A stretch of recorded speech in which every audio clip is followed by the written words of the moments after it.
शिवजी जी पर तांबे की गड़वी से दूध मत चढ़ाना। ये बेलपत्र खंडित है, इसे शिवलिंग पर नहीं चढ़ाना चाहिए। आज एकादशी है, चावल नहीं खाने चाहिए और ना ही शिवलिंग पर चढ़ाने चाहिए। ऐसी बातें आप सबने भी सुनी होंगी, लेकिन इन सब के पीछे एक्चुअल रीजन क्या है ये आप सब जानते हैं? क्या ये सच भी है या नहीं है? ऐसा करना चाहिए या नहीं? चलो मैं आपको बताती हूँ। तो सबसे पहली चीज, शिवलिंग पर तांबे की गड़वी से दूध चढ़ना चाहिए या नहीं? एक्चुअल में ऐसा किसी भी ग्रंथ में नहीं लिखा हुआ है कि शिवलिंग पर तांबे की गड़वी से दूध नहीं चढ़ सकता, बल्कि आयुर्वेद के हिसाब से जो तांबे की गड़वी या तांबे का कोई भी बर्तन अगर दूध के संपर्क में आता है तो वो अपनी प्रवृत्ति चेंज कर लेता है। उसमें कुछ ऐसी क्रियाएं होती हैं जिसकी वजह से उसके गुण बदल जाते हैं। तो हम चाहते हैं कि जो कुछ भी हम शिवलिंग पे चढ़ाएं वो शुद्ध हो और उसकी प्रवृत्ति वैसी ही हो जैसी उसकी होनी चाहिए। तो इस तरीके से दूध तांबे की गड़वी पे नहीं चढ़ाना चाहिए। अब ये आपके ऊपर है, आप चढ़ाना चाहते हैं या नहीं, बल्कि इसका रीजन तो आपको पता लग चुका है। अब दूसरी चीज, हमें खंडित बेलपत्र चढ़ाना चाहिए या नहीं चढ़ाना चाहिए? आपने बहुत बार देखा होगा, लोग आके आपको रोक देंगे कि ये बेलपत्र खंडित है, इसे शिवलिंग पर मत चढ़ाओ। अब उसका रीजन है क्या?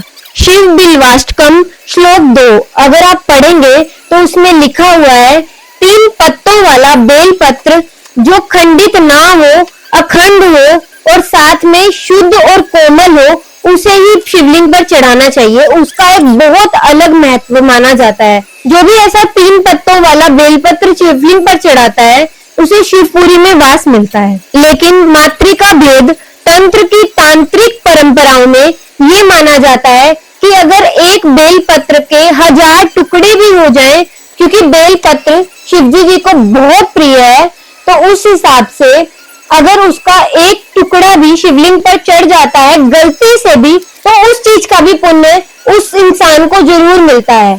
तो इससे हमें यही सीख मिलती है कि अगर बाय चांस गलती से हमारा बेलपत्र टूटा हुआ है, फटा हुआ है, तो ये नहीं कि उसे हमें चढ़ाना नहीं है। अगर हमारे पास अखंड बेलपत्र है तो सबसे पहले हमें उसी को ही महत्व देना चाहिए, वही चढ़ाना चाहिए। लेकिन अगर हमारे पास अखंड बेलपत्र नहीं है और हमें एक छोटा सा भी बेलपत्र का टुकड़ा कहीं से मिल जाता है तो हम उसे भी चढ़ा सकते हैं। ये नहीं कि हमें अपनी पूजा छोड़ देनी है और वो नहीं चढ़ाना है। आप उसे भी चढ़ा सकते हैं और पुण्य ले सकते हैं, लेकिन इसका मतलब ये नहीं है कि किसी भी बेलपत्र चढ़ाए बिना पूजा अमान्य मानी जाएगी।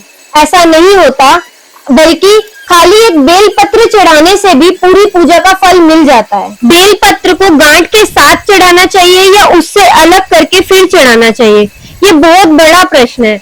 एक्चुअल में किसी भी ग्रंथ में ऐसा नहीं लिखा हुआ है। भविष्य पुराण के 18वें अध्याय के 17वें श्लोक में ये कहा गया है कि अगर हम गांठ के साथ बेलपत्र को किसी भी हवन में यूज करते हैं तो उसका सारा पुण्य नष्ट हो जाता है। लेकिन ये बात सिर्फ और सिर्फ हवन के लिए कही गई है, शिवलिंग पे चढ़ाने के लिए नहीं। जबकि शिव पुराण में बेलपत्र के पेड़ की ही बहुत बड़ी महिमा है। पूरे बेलपत्र के पेड़ को शिवजी जी का स्वरूप माना गया है। तो अब चाहे तो बेलपत्र को गांठ के साथ भी चढ़ा सकते हैं, इसमें कोई हानि नहीं होगी। क्या एकादशी पर शिवलिंग पर चावल चढ़ाने चाहिए? एक्चुअल में इसका भी कहीं भी उल्लेख नहीं है। किसी भी ग्रंथ में नहीं कहा गया कि एकादशी पर चावल नहीं चढ़ाने चाहिए। एकादशी व्रत कथा के अनुसार यह माना जाता है, एकादशी वाले दिन अन्न तथा चावल में पाप का वास होता है। इसी वजह से शायद शिवलिंग पर एकादशी पर चावल चढ़ाने के लिए मना किया जाता है। लेकिन कहीं भी ये नहीं लिखा है कि पूजा में चावल यूज करने चाहिए एकादशी वाले दिन या नहीं, बल्कि वो सिर्फ और सिर्फ खाने के लिए मना कर दिया गया है। शिवलिंग पर तुलसी चढ़ानी चाहिए या नहीं? हाँ, ये बात सच है कि बेलपत्र शिवजी जी का प्रिय है और तुलसी विष्णु जी की।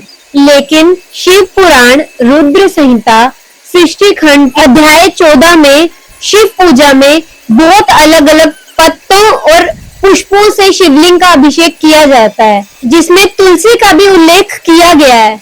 यहाँ तक कि रुद्र संहिता युद्ध खंड अध्याय 50 में शुक्राचार्य जी ने भी शिव पूजा में तुलसी का प्रयोग किया था।